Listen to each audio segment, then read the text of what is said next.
Que loucura! Esta festa é maravilhosa!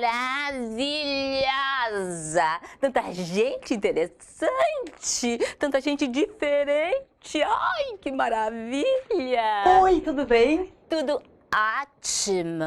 Brinde. De onde que tu conhece a Claire? Eu conheço a Claire de um outro momento astrológico da minha vida, quando eu trabalhava num banco. Um horror! Mas aí eu li aquele livro maravilhoso do Paulo Coelho e a minha vida se transformou. Ah, e agora o que tu tá fazendo?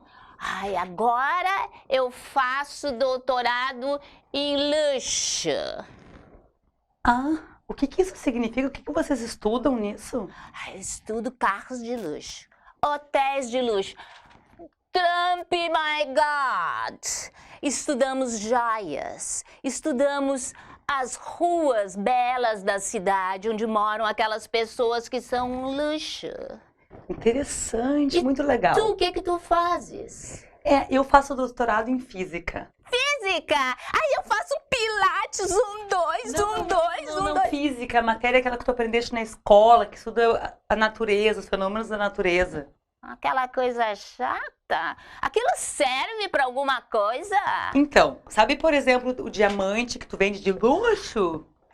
Esse diamante, para ele ser puro e caro, ele tem que ser bastante ordenado, né? Os átomos têm que ser ordenados dentro do material.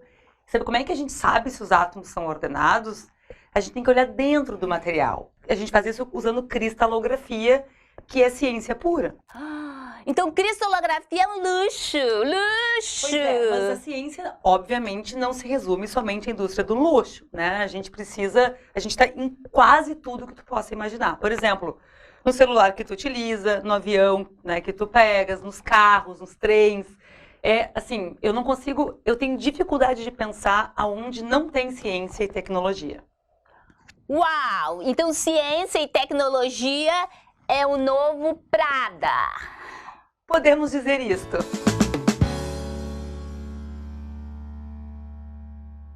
Que o esquete da nossa heroína Carlota com a Jennifer, que é a menina que faz doutorado em luxo, mostrou, é que a maior parte da sociedade não vê o valor da ciência. Por que a ciência é tão importante? Isso é super curioso, né? Porque todo mundo... Eu não consigo imaginar uma pessoa que não use ciência e tecnologia. Desde o momento em que a gente acorda de manhã, escova os dentes, a gente está usando ciência e tecnologia. A gente depende profundamente de ciência e tecnologia e nós não reconhecemos o espaço, a necessidade da ciência. Esse sketch, esse evento aconteceu comigo quando eu morava na França, fazia doutorado em física. E eu cheguei num chá de fraldas, onde tinha umas 10 mulheres numa mesa. Cada uma fazia uma carreira, fazia odontologia, medicina, trabalhava na Bolsa de Valores, ou fazia doutorado em luxo, e ninguém precisou explicar para que servia aquela carreira. Eu fui a única pessoa que precisou explicar para que servia um doutorado em física. Então a gente se dá conta de como a sociedade ela não reconhece a importância da ciência e da tecnologia. Sem falar do fato de que hoje em dia a ciência tem sido, no mundo inteiro, atacada com versões de que vacinas não funcionam, a Terra é plana e outras bobagens, não existe aquecimento global e outras bobagens. Mas lembre-se que na Idade Média, a idade máxima que as pessoas viviam era os 40 e poucos anos, e que nós tínhamos uma brutal mortalidade infantil. Foi a ciência que conquistou o fato de que hoje a gente tem pessoas com maior longevidade, a gente resolve uma série de problemas de doença e a gente tem mais comida no planeta. Mas essa situação de não reconhecer o valor da ciência é ainda mais grave quando a gente vem para o Brasil.